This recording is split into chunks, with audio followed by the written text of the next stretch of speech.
여러분, 72시간 동안 미국 국방부가 계산한 결과가 있습니다. 주한미군이 철수하면 서울은 얼마나 버티는가? 처음 예상은 일주일이었어요. 근데 72시간 뒤 제출된 보고서 첫 문장은 이랬습니다. 어떤 국가도 물리적인 지상전을 통해 대한민국 수도 서울의 심장부를 함락시킬 수는 없다. 트럼프가 방위비 10배를 요구하던 바로 그 순간 펜타곤 지하 3층에서는 완전히 다른 계산이 진행되고 있었거든요. HBM 반도체 점유율 62%, 희귀금속 가공 80%, 천공 요격률 96%. 미국이 발견한 건 한국의 약점이 아니라 자신들의 의존도였습니다. 도대체 그 72시간 동안 무슨 일이 있었던 걸까요? 미국 국방부 분석관이 목격한 그 충격적인 진실이 지금 바로 공개됩니다. 시작 전 구독과 좋아요 한번 눌러주시면 영상 제작에 큰 힘이 됩니다. 그럼 시작하겠습니다. 안녕하세요. 저는 제임스 카터라고 합니다. 미국 국방부에서 한반도를 12년째 분석하고 있는 사람이에요. 여러분, 제가 오늘 고백할 이야기는 제 30년 경력을 통틀어 가장 충격적인 72시간에 관한 겁니다. 2026년 3월 워싱턴 DC 국방부 지하 3층, 제 책상 위로 긴급 보고서 한 장이 떨어졌습니다. 제목을 보는 순간 제 손이 멈췄어요. 오산 미 공군기지 활주로 현황 긴급 보고서를 펼쳤습니다. 첫 페이지에 사진이 한 장 붙어 있었어요. 경기도 오산 미 공군기지 활주로가 완전 굉음으로 뒤덮인 장면이었습니다.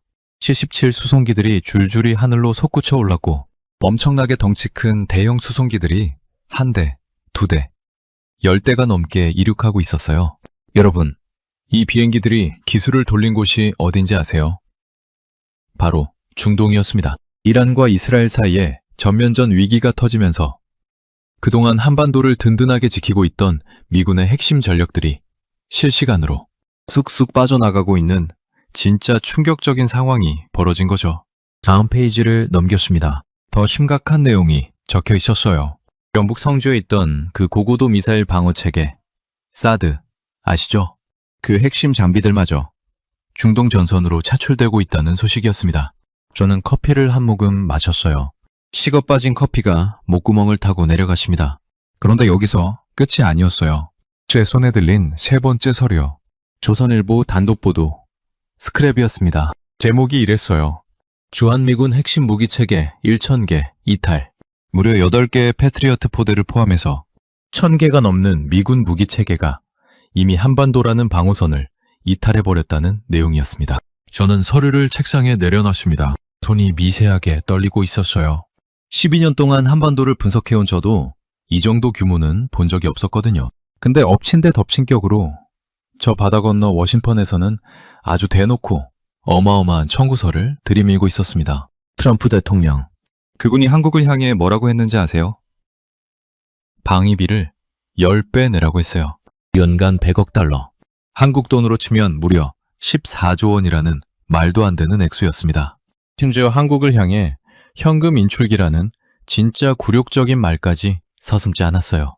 그날 오후 저는 펜타곤 3층 회의실로 불려 들어갔습니다. 긴 타원형 테이블에 고위 참모들이 둘러앉아 있었어요. NSC 수석 보좌관 캐롤라인 하트가 의자에 깊숙이 기대앉아 팔짱을 끼고 있었습니다. 그녀가 서류 한 장을 테이블 중앙으로 밀어냈어요. 카터, 이거 봤나? 저는 고개를 끄덕였습니다. 같은 보고서였어요. 그녀가 말했습니다. 한국한테 100억 달러 내라고 통보했어. 안 내면 주한미군 28,500명을 빼는 거야. 회의실 안이 조용해졌습니다.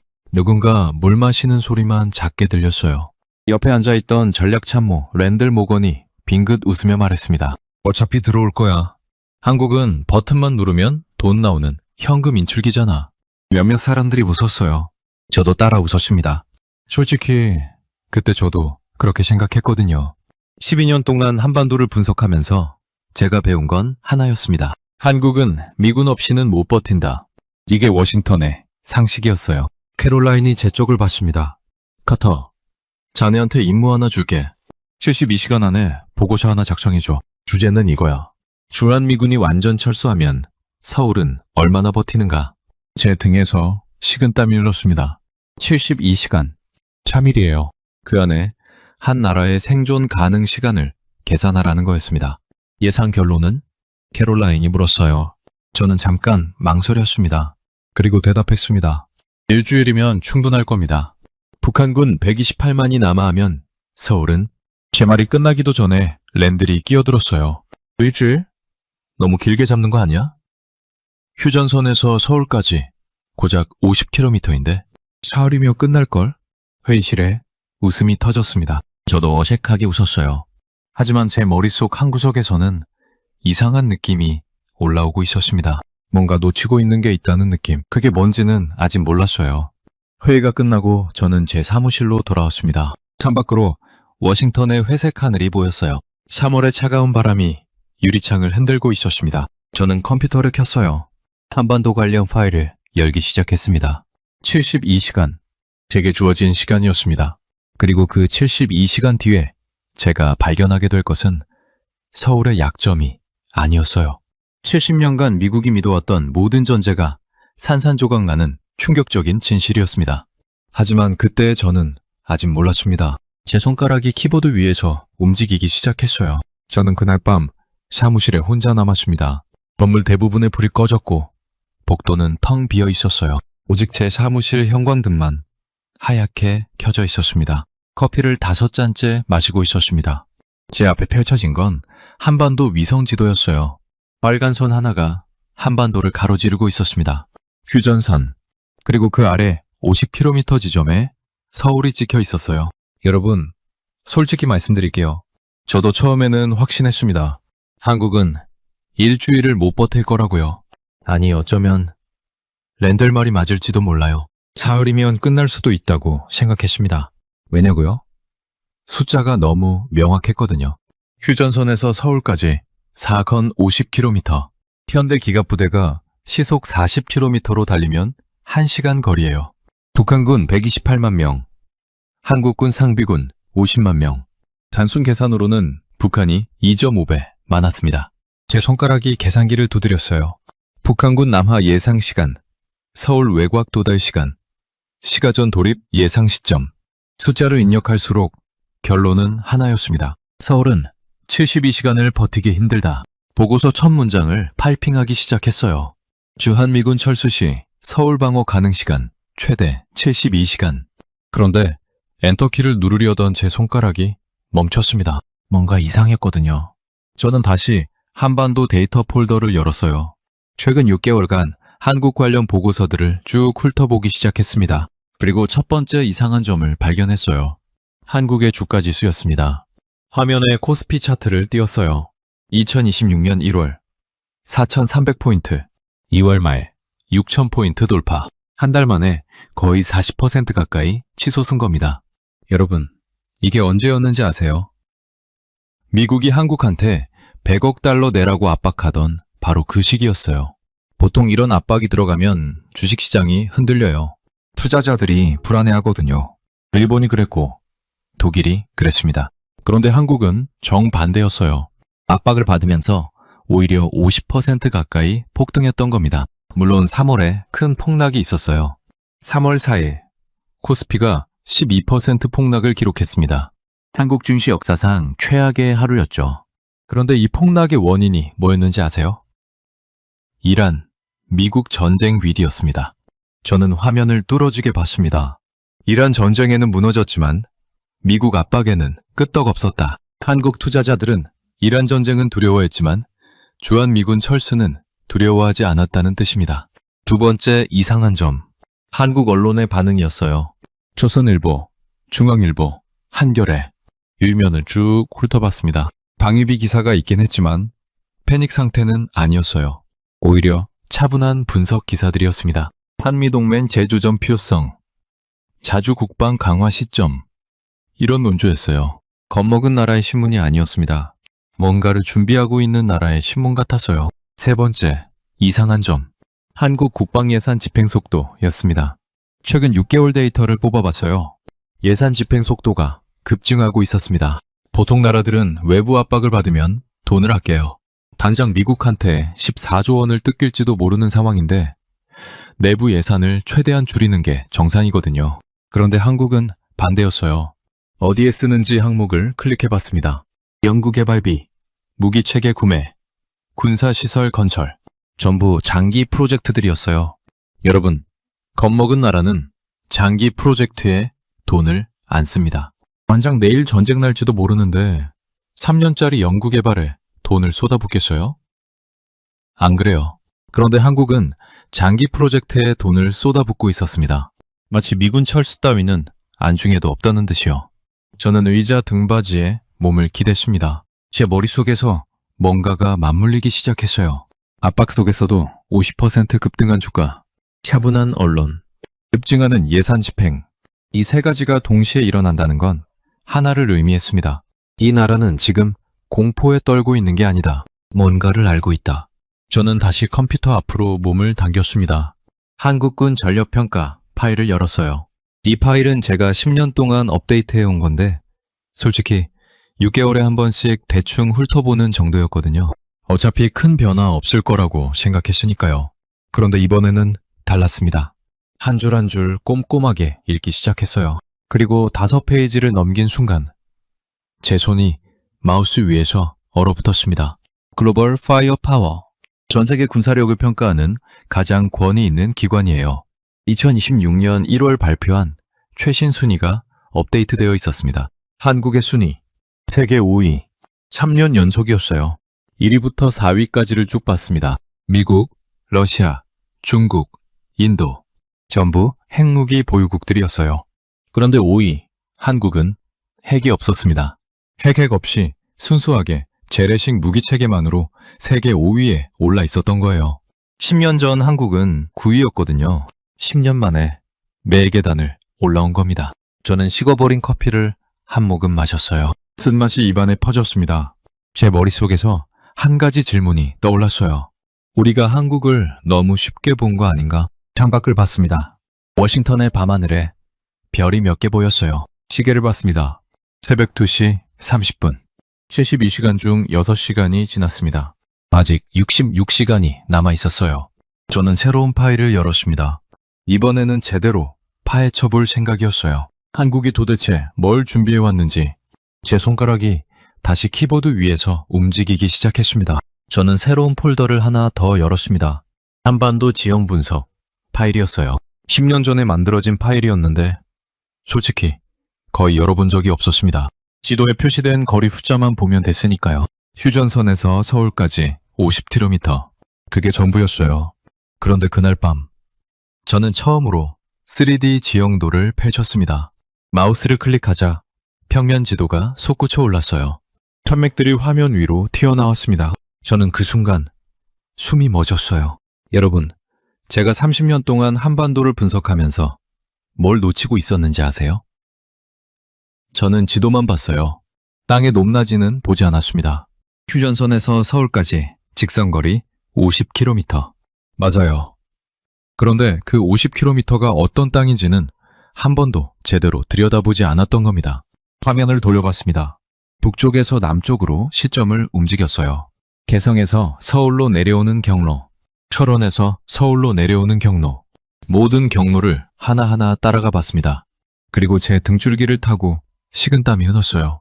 공격하는 적군 입장에서 바라본 서울은 전 세계 도시작전 교범을 다 뒤져봐도 이보다 더 끔찍할 수 없는 악몽의 요새 그 자체였습니다. 북쪽에서 서울로 내려오려면 반드시 거쳐야 하는 길목들이 있어요. 그 길목들이 전부 겹겹이 둘러싸인 거대한 산맥들에 의해 완전 꽉 막혀 있었습니다. 칼바람 부는 가파른 능선, 나무가 빽빽한 삼림, 숨막힐 정도로 좁아진 협곡들밖에 없었어요. 저는 미국 국방대학에서 도시전 교범을 가르친 적이 있습니다. 그래서 알아요. 영화에서처럼 수백 대의 전차부대가 넓은 평원의 파도처럼 쫙 밀고 내려오는 스펙터커클한 장면이요. 그거 스크린 속 판타지만 가능한 허상입니다. 한반도의 지형 자체가 대규모 기갑부대가 넓게 펼쳐서 들어올 수 있는 공간을 아예 허락하진 않거든요. 이게 얼마나 방어하기 좋고 공격하기 극악인 지형인지 제가 이해하기 쉽게 비유를 하나 들어볼게요. 이건 마치 요새를 공격하겠다고 좁디 좁은 성문 하나로 수만 명의 병력을 한 줄로 밀어놓는 것과 같아요.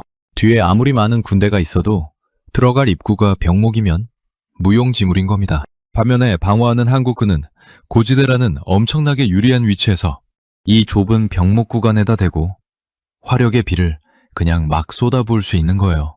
공격하는 쪽 입장에서는 그야말로 학살의 늪으로 제 발로 걸어 들어가는 꼴인 거죠. 저는 다시 파일을 넘겼습니다. 현대 군사교리 문서였어요.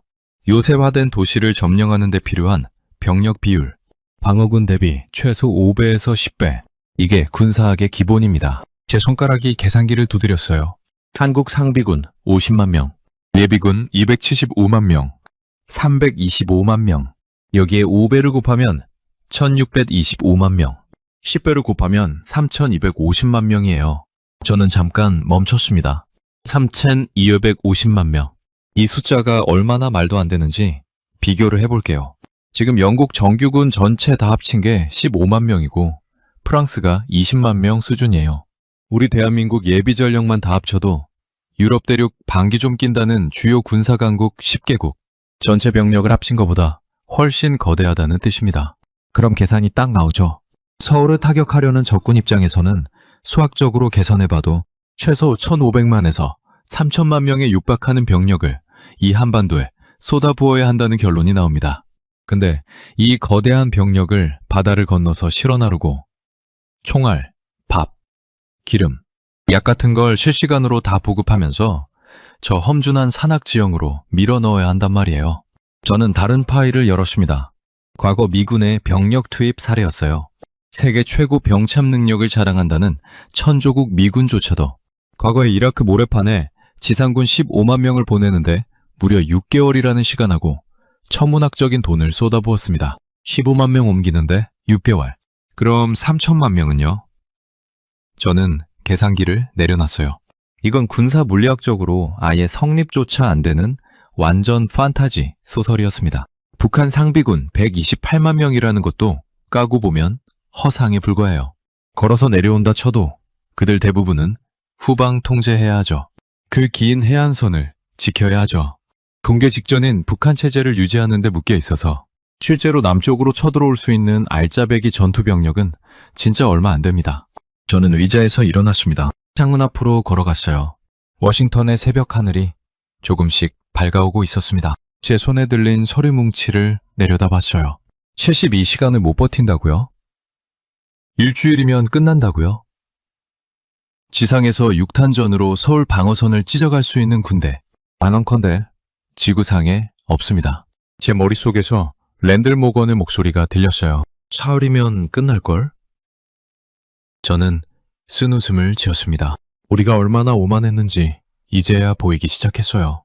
저는 다시 책상으로 돌아왔습니다. 시계를 봤어요. 새벽 4시 15분. 72시간 중 10시간이 지났습니다. 아직 62시간이 남아 있었어요. 그런데 제가 찾아야 할 건 아직 더 많이 남아 있었습니다. 지형은 방어의 첫 번째 무기일 뿐이었으니까요. 새벽 4시 30분. 저는 6번째 커피를 마시고 있었습니다. 손이 미세하게 떨리고 있었어요. 카페인 때문인지 제가 발견한 것 때문인지 모르겠더라고요. 지형관으로는 부족했습니다. 아무리 땅이 험해도 결국 무기가 없으면 못 싸우거든요. 저는 한국의 국방 예산 파일을 열었어요. 그리고 첫 페이지를 보는 순간 제 눈이 커졌습니다. 60조 원. 한국의 연간 국방 예산이었어요. 여러분, 이게 얼마나 큰 돈인지 아세요? 저는 비교 데이터를 뽑아봤습니다. 우리와 어깨를 나란히 하는 나토 동맹국이자 인구 4천만이 넘는 선진국. 캐나다의 1년 전체 국방 예산이 약 50조 원입니다. 중동 한가운데서 가장 강력한 군사력을 가졌다고 평가받으며 매일같이 실전 폭격을 치르는 이스라엘의 1년 국방 예산이 약 25조 원이에요. 그런데 한국은 매년 60조 원을 국방에 조용히 쏟아붓고 있었습니다. 캐나다보다 많고 전쟁이라 불리는 이스라엘의 2배가 훌쩍 넘는 어마어마한 금액이었죠. 저는 마우스를 쥔 손에 힘을 꽉 주며 그 60조 원의 세부 집행 내역이 담긴 폴더를 열었습니다. 당연히 미국의 로키드 마틴이나 보잉 같은 항공우주 방산업체들로 흘러갔을 거라 예상했던 자금의 흐름이 전혀 엉뚱한 곳을 가리키고 있었어요. 스크롤을 내리던 제 손가락이 일순간 멈칫했습니다. 돈의 종착지는 워싱턴이나 실리콘밸리가 아니었습니다. 독자 무기 체계 개발, 그리고 국방기술 연구개발 투자. 한국은 남의 무기를 사오는데 돈을 쓰는 게 아니라 자기들 스스로 백지 상태에서 무기를 설계하고 만드는데 그 천문학적인 예산을 쏟아붓고 있었습니다. 저는 서둘러 연도별 예산 집행 그래프를 띄웠습니다. 2015년부터 2025년까지 지난 10년 동안의 자금 추이를 확인하는 순간 저는 헛숨을 들이켰습니다. 이 그래프는 미국의 100억 달러, 외부 압박을 받고 어쩔 줄 몰라 갑자기 놀라서 튀어오른 방어선이 아니었어요. 10년이 넘는 시간 동안 단 한 번의 꺾임도 없이 무서울 만치 일관되게 치솟는 상승 곡선을 그리고 있었습니다. 두려움에 떨며 굴복을 준비하는 나라의 침묵이 아니었습니다. 이건 완벽하게 의도된 설계의 침묵이었습니다. 저는 항목을 하나하나 클릭해 들어갔어요. K2 흑표 전차, K 가는 자주포, 혐우5 탄도미사일, 천궁 방공 미사일. 이름만 들어본 무기들이었습니다. 스펙을 열어봤어요. 혐우5. 탄도 무게가 무려 8톤에서 9톤에 육박하거든요. 전 세계 재래식 탄도미사일 역사상 가장 거대하고 파괴적인 무기예요. 제가 30년 동안 분석해온 어떤 미사일보다도 컸습니다. 설명을 읽어내려가는데 손에 땀이 났어요. 지하 100m 깊숙한 곳에 꽁꽁 숨겨둔 적의 최고 사령부. 벙커조차도 그냥 종이장처럼 구겨지면서 산산조각이 난다는 평가가 적혀 있었습니다. 안에 핵물질만 안 들어갔을 뿐이지 때려 부수는 물리적 타격력은 전술 핵무기랑 완전 똑같다는 게 군사 전문가들의 만장일치 평가였어요. 더 무서운 건 한국이 이 무시무시한 무기를 전시용으로 딱 몇 발만 갖고 있는 게 아니라는 거예요. 생산 능력 항목을 봤습니다. 전쟁이 나면 이 거대한 탄도미사일들을 공장에서 무한정, 붕어빵처럼 찍어낼 수 있는 세계 최고 수준의 산업 생태계를 갖추고 있었습니다. 저는 다음 파일을 열었어요. 천궁2 방공미사일 시스템. 하늘을 나는 모든 것을 요격하는 무기였습니다. 그런데 이 무기에는 실전 데이터가 붙어 있었어요.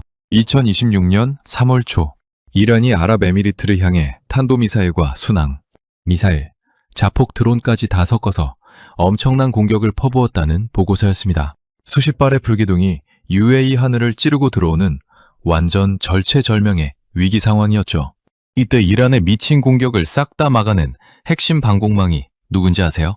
미국 패트리어트도 이스라엘 아이언돔도 아니고 한국의 천궁2였습니다. 요격률이 무려 96%가 나왔어요. 60발 넘게 쏟아진 정미사일을 향해 쐈었는데 거의 다 떨어뜨린 겁니다. 이건 뭐 안전한 시험장에서 쏜 게 아니라 진짜 머리 위로 폭탄이 떨어지는 아비규환 실전에서 적의 숨통을 끊어버린 완벽한 실전 데이터였습니다. 그런데 저를 정말 뒤집어지게 만든 건 바로 이 시스템의 가격표였습니다. 천궁2의 유도탄 한 발 가격이 대략 15억 원 정도 하거든요. 비슷한 임무하는 미제 패트리어트 미사일이 한 발에 40억에서 50억 원씩 가는 거라. 비교하면 완전 3분의 1 수준인 초특가 파격 세일인 거죠. 성능은 세계 최고 수준인데 가격은 다른 나라가 흉내도 못 낼 가성비. 저는 이제 이해가 되기 시작했어요. 전 세계가 지금 한국 방산공장 문 앞에 번호표를 뽑고 줄 서 있는 이유가 다 여기 있었습니다. 저는 수출 계약 파일을 열었습니다. 아랍에미리트는 실전에서 성능을 딱 확인하자마자 천궁2 긴급으로 추가 주문을 넣었고요. 사우디아라비아랑 이라크도 각각 10대 포대씩 계약서에 도장을 쾅쾅 찍었습니다. K가 있는 자주포는 이미 9개 나라에 1,400대 이상 팔려나가서 세계 포병들의 스탠더드가 돼버렸고요. 폴란드는 아예 자기 메마라 탱크랑 대포를 싹 다 한국 K2 전차랑 천무다연장 로켓으로 갈아치우면서 사실상 한국군 이중대를 새로 만들고 있는 수준이었습니다. 저는 마지막 파일을 열었어요. 방산 수출 통계. 작년 한국 방산 수출액이 154억 달러, 한국 돈으로 약 22조 원을 돌파했고요. 올해는 200억 달러, 28조 원 벽도 깰 게 아주 확실시되고 있었습니다. 미국, 러시아, 프랑스 바로 뒤에 바짝 붙어서 추격하고 있는 아주 차가운 통계적 진실이었어요. 자기들 스스로 지킬 수 있는 최고급 무기를 직접 설계하고 전쟁이 나면 공장에서 마구 쏟아낼 수 있는 능력을 갖춘 나라. 창밖을 봤습니다. 워싱턴의 하늘이 밝아오고 있었어요. 시계를 봤습니다. 새벽 5시 45분. 72시간 중 14시간이 지났습니다. 제 앞에는 아직 하나의 폴더가 더 남아 있었습니다. 저는 마지막 폴더에 마우스를 올렸습니다. 폴더 이름이 간단했어요. 공급망, supply chain. 클릭하는 순간 제 심장이 빠르게 뛰기 시작했습니다. 여러분, 현대전이 뭔지 아세요? 총과 대포만으로 하는 게 아니에요. 현대전의 심장, 그 뇌관은 바로 반도체에 꽂혀 있습니다. 첫 번째 파일을 열었어요. HBM, 고대 여폭 메모리 반도체. 이게 뭐냐면 인공지능이 무시무시한 속도로 수천만 개의 데이터를 실시간으로 계산하고 판단을 내리게 만드는 필수 불가결한 핵심 부품이에요. 챗 GPT를 돌리는 엔비디아의 최고급 GPU조차도 이 HBM이 없으면 아무에도 쓸모없는 고철 덩어리에 불과합니다. 저는 떨리는 손으로 마우스를 스크롤해 내려갔습니다. 이 HBM 반도체를 지구상에서 가장 압도적인 성능으로 가장 많이 찍어내는 곳이 어디인지 아십니까? 경기도 이천에 공장을 둔 SK 하이닉스입니다. 한국 회사예요. 세계 시장 점유율 2026년 2분기 기준 62%. 삼성전자의 점유율까지 더하면 사실상 이 괴물 같은 반도체 시장 전체를 한국이 통째로 쥐락펴락하고 있었습니다. 미국 최고의 반도체 기업 엔비디아의 수장인 젠슨 환이 오죽하면 공개석상에서 SK 하이닉스 없이는 우리 제품이 존재할 수 없다고 고개를 숙이며 인정했을까요? 저는 다음 페이지를 넘겼습니다. 그리고 숨이 막혔어요.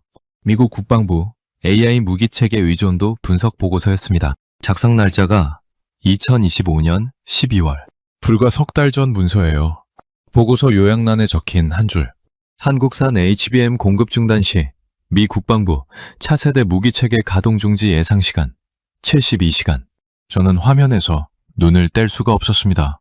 72시간. 제가 한국이 버틸 수 있는 시간이라고 계산했던 바로 그 숫자였어요. 상상해 보십시오. 만약 한국 정부가 조용히 그리고 은밀하게 HBM 공급 일정을 단 한 달만 늦춘다면 어떤 일이 벌어질까요? 미국의 인공지능 산업 전체의 동맥이 끊어지고 국방부의 차세대 지휘 통제 시스템 업그레이드는 전면 중단되며 드론 무리 작전도 무용지물이 됩니다. 미국의 최첨단 군사 패권은 순식간에 시력을 잃은 거인처럼 허우적될 수밖에 없는 시나리오가 제 눈앞에 펼쳐졌습니다. 그런데 제가 식은땀을 흘린 진짜 이유는 다음 페이지에 있었습니다. 반도체에서 그치지 않았어요. 두 번째 항목은 희귀 금속이었습니다. 텅스텐, 인디움, 갈륨. 일반인들은 평생 들어볼 일도 없는 이 금속들은 요리의 맛을 내는 절대적인 마법의 향신료와 같습니다. 이 희귀 금속들이 없으면 미국은 최신형 전투기 F-35를 만들 수도 없고 차세대 이지스 구축함을 바다에 띄울 수도 없으며 음속을 돌파하는 신형 미사일을 조립할 수도 없습니다. 이 희귀 금속들의 가공과 정제 과정을 거쳐 전 세계에 공급하는 그 지독하고 치밀한 네트워크의 핵심을 한국 기업들이 무려 80%나 장악하고 있었습니다. 저는 서류를 모니터 가까이로 끌어당겼습니다. 워싱턴의 참모들이 주한미군 28,500명을 볼모로 잡고 한국을 향해 14조 원의 협박장을 던질 때 한국은 그 오만한 청구서에 정면으로 대응할 필요조차 없었습니다. 그들은 그저 자기들이 주고 있는 공급망 밸브를 아주 살짝, 정말 티도 안 나게 몇 바퀴만 잠그는 신만으로도 미국의 거대한 방위, 산업라인 전체를 멈춰 세울 수 있는 완벽한 보복카드를 손에 쥐고 있었던 겁니다. 마지막 세 번째 항목, 조선업. 대한민국은 세계 1위의 조선 강국입니다. 영하 1163도에서 액화 천연가스를 싣고 거친 바다를 건너는 거대한 특수선박, LNG 운반선. 이 엄청난 기술력이 필요한 시장의 70% 이상을 한국이 삼키고 있습니다. 반면 세계 최강의 해군을 자랑한다는 미국은 지금 낡은 군함들을 고칠 데가 없어서 수리 대기표만 끊어놓고 정박해 있는 처참한 위기를 겪고 있습니다.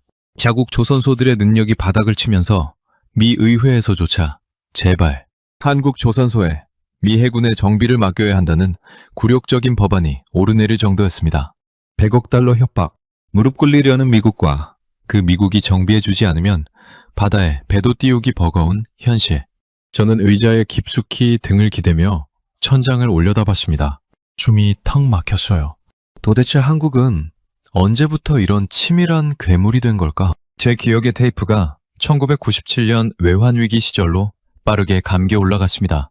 나라 경제가 거덜나고 거리에 실업자들이 쏟아져 나오며 국가 부도 직전까지 몰려 IMF의 쓰디쓴 처방전을 받아들여야 했던 그 참혹한 수모의 시간. 한국은 그때 뼈저리게 결심했던 겁니다. 다시는, 두 번 다시는 남의 손에 운명을 맡기지 않겠다고. 미국이든 누구든 의존하면 결국 버림받는다는 그 서늘한 진실을 한국은 피눈물을 흘리며 배웠던 겁니다. 그리고 20년이 넘는 세월 동안 반도체에 국가의 명운을 걸고 소재와 부품을 국산화하며 방위산업 수출을 국가 최우선 전략으로 키워왔습니다. 이건 우연히 터진 재판이 아니었습니다. 무섭도록 치밀하고 차가운 이성으로 짜인 20년짜리 생존 설계의 결정체였던 겁니다. 저는 키보드 위에 손을 올렸습니다. 그리고 타이핑을 시작했어요. 보고서 제목부터 바꿔야 했습니다. 주한미군 철수 시 서울 방어 가능 시간이 아니었어요. 새로운 제목을 적었습니다. 주한미군 철수 시 한미 상호 의존도 분석. 엔터키를 눌렀습니다. 그리고 첫 문장을 적기 시작했어요. 결론부터 말하겠습니다.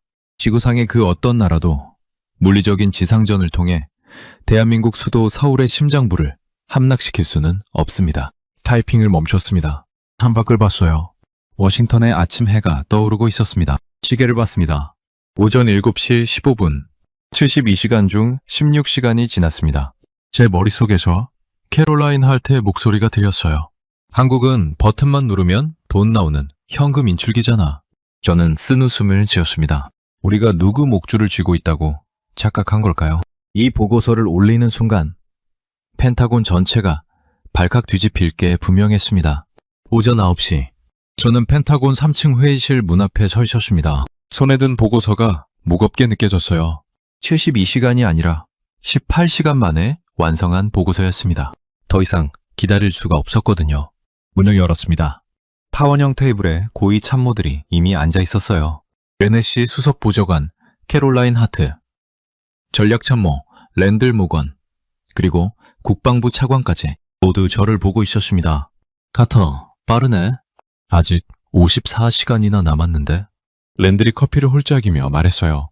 저는 대답하지 않았습니다. 그냥 보고서 뭉치를 테이블 중앙에 놓았어요. 캐롤라인이 보고서를 집어들었습니다. 표지를 읽더니 눈썹이 올라갔어요. 주한미군 철수 시 한미 상호 의존도 분석. 카터, 우리가 물어본 건 서울이 얼마나 버티느냐였는데 읽어보시면 알 겁니다. 제가 말했어요. 목소리가 생각보다 차분하게 나왔습니다. 캐롤라인이 첫 페이지를 넘겼어요. 그리고 제가 적어놓은 첫 문장을 읽기 시작했습니다. 지구상의 그 어떤 나라도 물리적인 지상전을 통해 대한민국 수도 서울의 심장부를 함락시킬 수는 없습니다. 회의실이 조용해졌습니다. 누군가 펜을 떨어뜨리는 소리만 작게 들렸어요. 랜들이 웃음을 터뜨렸습니다. 카터, 밤샘한 거 알겠는데 너무 피곤한 거 아니야? 북한군 128만이 남하하면 휴보 28만 중에서 실제로 남하 가능한 전투 병력은 30만이 채 안 됩니다. 제가 끊어 말했어요. 랜들의 웃음이 멈췄습니다. 저는 계속했습니다. 나머지는 후방 통제, 해안 방어, 체제 유지에 묶여 있습니다. 그 30만이 서울을 점령하려면 한국군 325만을 상대해야 해요. 군사 교리상 요새 도시 정령에는 방어군의 5배에서 10배 병력이 필요합니다. 계산이 안 나옵니다. 캐롤라인이 다음 페이지를 넘겼어요. 한반도 3D 지형도가 나왔습니다. 저는 설명했습니다. 휴전선에서 서울까지 직선거리 50km. 맞습니다. 그런데 그 50km가 전부 산맥으로 막혀 있어요. 병목 구간입니다.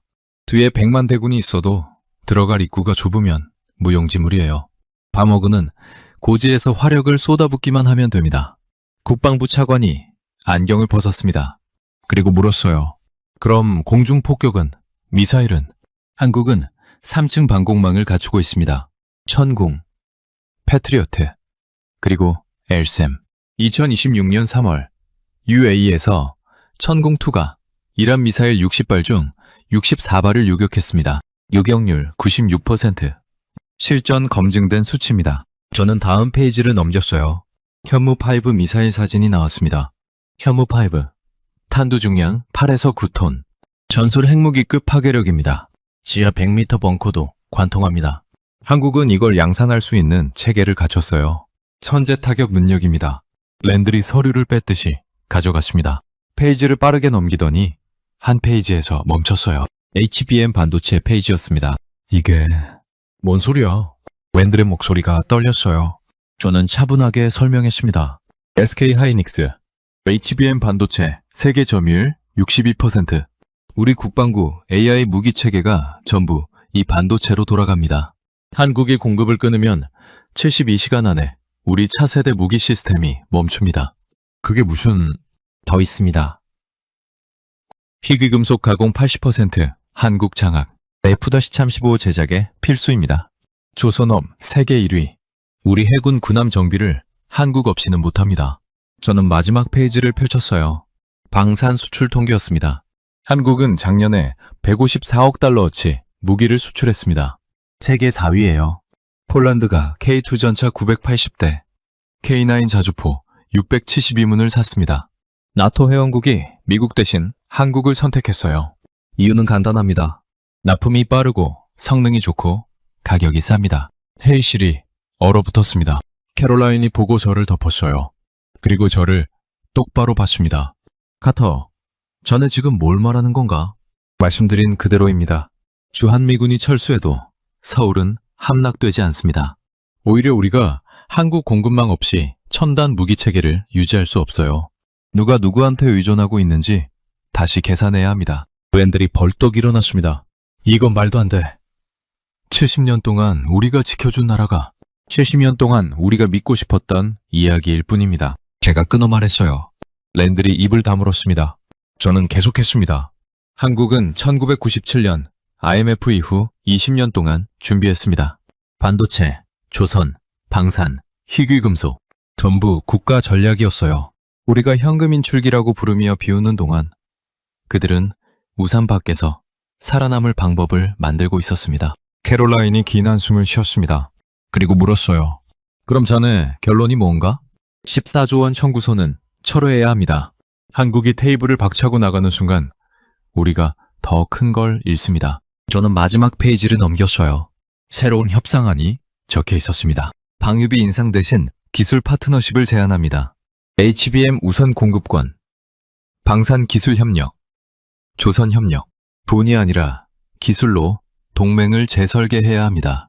회의실이 조용했습니다. 아무도 말이 없었어요. 저는 창밖을 봤습니다. 워싱턴에 봄 햇살이 쏟아지고 있었어요. 캐롤라인이 천천히 고개를 끄덕였습니다. 이 보고서 대통령한테 올려야겠군. 그녀의 목소리가 무거웠습니다. 70년짜리 확신이 무너지는 소리였어요. 2주가 지났습니다. 제 보고서가 백악관에 올라간 직후였어요. 저는 인천공항에 내리고 있었습니다. 미국 협상단의 일원으로 서울에 온 겁니다. 공항을 빠져나오는데 거리 풍경이 눈에 들어왔어요. 고층 빌딩들, 쏟아지는 차량들, 지하철 입구마다 빼곡한 사람들. 12년 전 처음 왔을 때와는 완전히 다른 도시였습니다.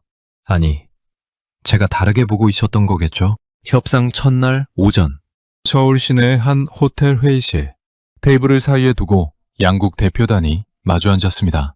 미국 측 수석대표 로버트 선은 잔뜩 힘이 들어간 목소리로 소리뭉치를 테이블 위에 탁 소리나게 내려놓았어요. 주한미군 28,500명, 유지비 전액 한국 측 부담, 미합의 시 단계적 철수 수순 돌입. 그는 상대방을 압도하려는 듯 거만한 눈빛으로 한국 측 대표를 쳐다봤습니다. 마치 선택의 여지가 이젠 없다는 걸 빨리 인정하고 사인이나 하라는 표정이었어요. 2주 전 펜타곤 회의실과 똑같은 공기였습니다. 하지만 한국 측 수석 대표 김태준은 그 오만한 선언을 끝까지 듣고도 표정 하나 변하지 않았습니다. 그리고 침착하게 품에서 서류 한 장을 꺼냈어요. 아무런 힘주기도 없이 아주 조용히 테이블 한가운데로 그 서류를 밀어놓았습니다. 소리조차 나지 않았지만 그 정적은 100억 달러 협박보다 수백 배는 더 무거웠습니다. 서류의 제목은 단 한 줄이었어요. 대한민국 전략 핵심 자원 및 기술 협력 현황. 미국 측 협상단은 처음에 그 서류가 무엇을 의미하는지 전혀 눈치채지 못했습니다. 로버트가 어이없다는 표정으로 서류를 집어들었어요. 첫 페이지를 넘겼습니다. 그리고 그의 얼굴이 사색이 되었습니다. 이게 확인된 수치입니까? 김태준이 조용히 고개를 끄덕였어요. 로버트 옆에 앉아있던 경제 담당 참모가 서류를 뺏듯이 가져가더니 페이지를 빠르게 넘기기 시작했습니다.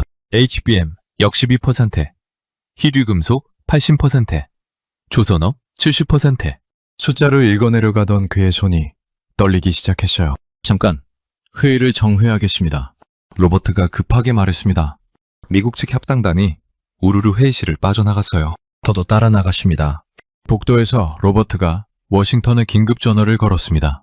펜타곤, 에너지부, 국무부. 이 숫자들 당장 검증해 주십시오. 48시간 안에 결과를 원합니다. 전화를 끊은 로버트가 저를 봤어요. 카터, 자네 보고서에 있던 그 숫자들 맞나? 전부 사실입니다. 제가 대답했습니다.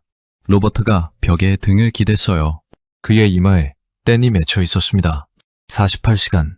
휘말리는 대기 시간이었습니다. 협상은 중단됐고 양측은 호텔 안에서 기다렸어요.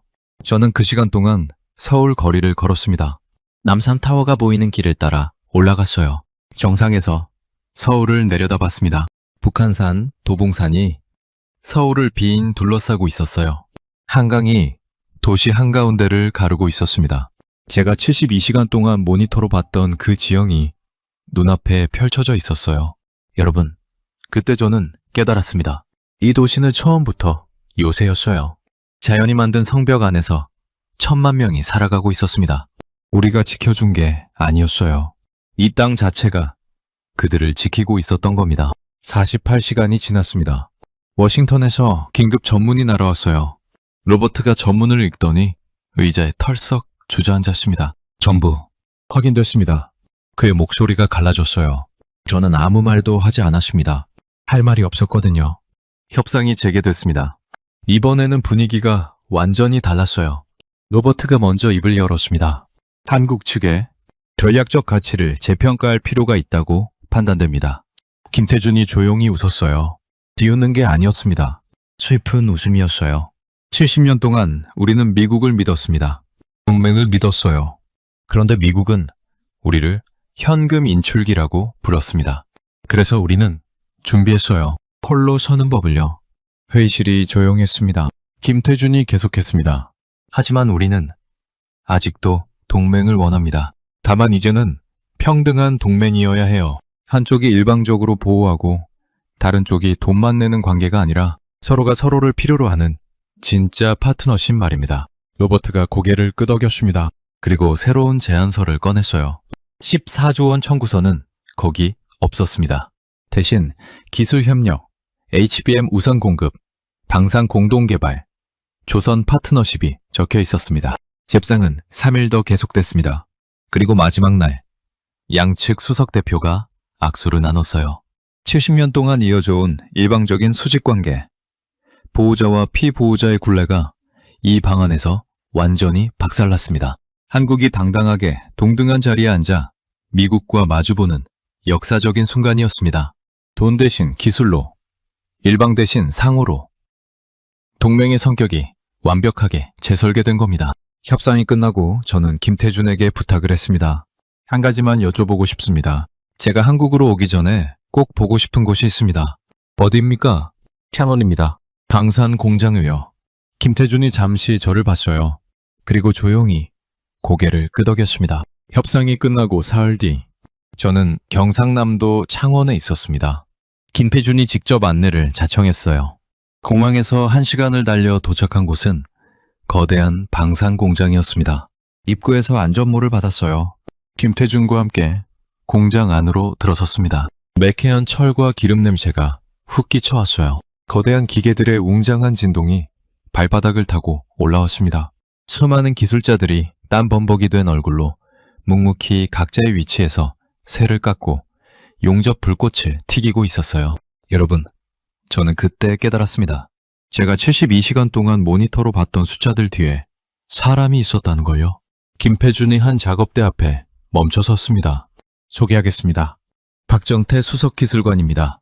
28년째 이 공장에서 일하고 계십니다. 50대 후반으로 보이는 남자가 작업복을 입고 서 있었어요.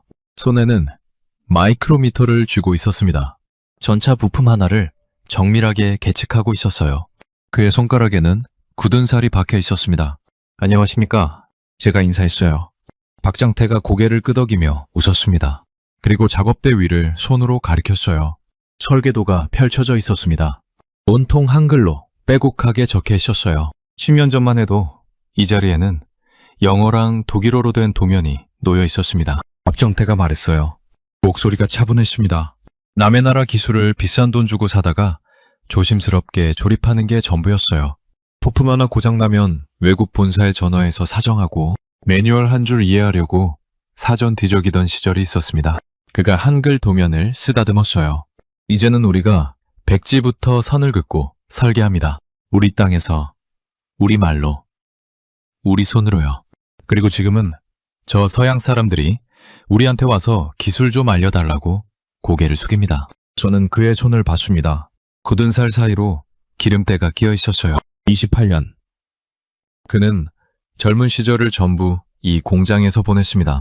한여름 50도가 넘는 공장 안에서, 한겨울 영하의 추위 속에서 묵묵히 쇠를 깎아왔던 겁니다. 김태준이 다른 작업장으로 저를 안내했어요. 거대한 포신이 가공되고 있었습니다. K가는 자주포의 핵심 부품이었어요. 폴란드에 가는 겁니까? 제가 물었습니다. 김태준이 고개를 끄덕였어요. 첨직심 이문 계약했습니다. 지금 24시간 풀가동 중이에요. 약속한 날짜에 맞춰 배에 실어야 하니까요. 약속. 제가 중얼거렸습니다. 김태준이 저를 봤어요. 미국은 납품을 8년 뒤에 하겠다고 했습니다. 우리는 2년 안에 했어요. 폴란드가 우리를 선택한 이유는 성능도 가격도 있지만 가장 큰 건 약속을 지킨다는 거였습니다. 우리는 다음 구역으로 이동했습니다. 천궁2 미사일 조립 라인이었어요. 하얀 방진복을 입은 기술자들이 정밀하게 부품을 조립하고 있었습니다. UAE에서 96% 요격률을 기록한 그 미사일입니까? 맞습니다. 역 17발 중 64발 떨어뜨렸어요. 실전이었습니다. 김태준의 목소리에 자부심이 묻어났습니다. 그 이후로 중동에서 주문이 쏟아지고 있습니다. 사우디, 이라크, UAE 추가 주문까지. 종이 위에 스펙이 아니라 진짜 전쟁에서 검증됐으니까요. 저는 조립 라인을 따라 걸었습니다. 20대로 보이는 젊은 엔지니어가 태블릿을 들고 데이터를 체크하고 있었어요. 옆에서 50배 선배가 어깨 너머로 지켜보며 조언하고 있었습니다. 기술이 3배를 넘어 전수되고 있었어요. 마지막으로 김태준이 저를 연구동으로 안내했습니다. 조용한 공간이었어요. 엔지니어들이 컴퓨터 앞에 앉아 설계를 하고 있었습니다. 한 여성 엔지니어가 혐오5 탄도미사일 시뮬레이션을 돌리고 있었어요. 저분이 윤세라 박사입니다. 혐오5 개발팀 핵심 멤버였어요. 김태준이 소개했습니다. 윤세라가 우리를 보고 일어났어요. 30대 중반으로 보였습니다. 안녕하세요. 혐오5 8톤짜리 탄도를 만드셨다고요? 제가 물었습니다. 윤세라가 웃었어요. 처음엔 불가능하다고들 했어요. 미국도 러시아도 안 만드는 걸 우리가 어떻게 만드냐고. 하지만 우리는 해냈습니다. 5년이 걸렸지만요. 왜 그렇게까지 해야 했으니까요. 윤세라가 단호하게 말했습니다. 미국이 기술을 안 주면 우리가 만들면 됩니다. 시간이 좀 걸리겠지만 결국 우리는 해낼 거니까요. 그게 1997년 이후 이 나라가 배운 겁니다. 저는 그 말을 듣는 순간 목이 메었습니다. 30년 동안 냉혹하게 각국의 군사력 숫자만 계산하던 분석관의 이성이 완전히 무너져 내렸어요. 공장을 나서며 김태준이 말했습니다. 카터씨, 67달러 아시죠? 1953년 한국의 1인당 국민소득이었습니다. 전 세계가 이 나라는 최소 100년은 재기하지 못할 거라며 동정했어요. 알고 있습니다. 지금은 35,000달러입니다. 70년 만에 500배가 넘게 성장했어요. 인류 역사상 그 어떤 나라도 해내지 못한 기적을 오직 사람의 힘으로 이뤄낸 겁니다. 저는 공장 건물을 돌아봤습니다. 덕양이 지고 있었어요. 공장 굴뚝에서 연기가 피어오르고 있었습니다. 저 연기 속에 박정태의 28년이 있었고 윤세라의 5년이 있었고 수천 명의 기술자들이 흘린 땀방울이 있었어요. 제 주머니에서 휴대폰을 꺼냈습니다. 미국에 계신 할아버지께 전화를 걸었어요. 할아버지는 한국전 참전 용사셨습니다. 인천에서 싸우셨고 서울 탈원작전에 참가하셨어요. 할아버지, 네이선이냐? 한국에서 일은 잘 마쳤고? 할아버지의 쉰 목소리가 들려왔습니다. 할아버지, 제가 큰 착각을 했습니다. 이 나라는 우리가 지켜주고 있는 게 아니었어요. 저는 할아버지에게 제가 목격한 72시간의 진실을 하나하나 털어놓았습니다. 지영의 요새, 독자 무기 체계, HBM 반도체, 그리고 창원 공장에서 만난 사람들의 이야기를요. 전화 너머로 한참 동안 침묵이 흘렀습니다. 오직 할아버지의 거친 숨소리만 작게 들려올 뿐이었어요. 그리고 이내 낮게 떨리는 목소리가 태평양을 건너 제 귀가에 닿았습니다. 그래, 그 사람들은 그런 사람들이야. 처음부터 우리가 지켜준 게 아니었어. 그 사람들이 스스로 피 흘리며 일어선 거지.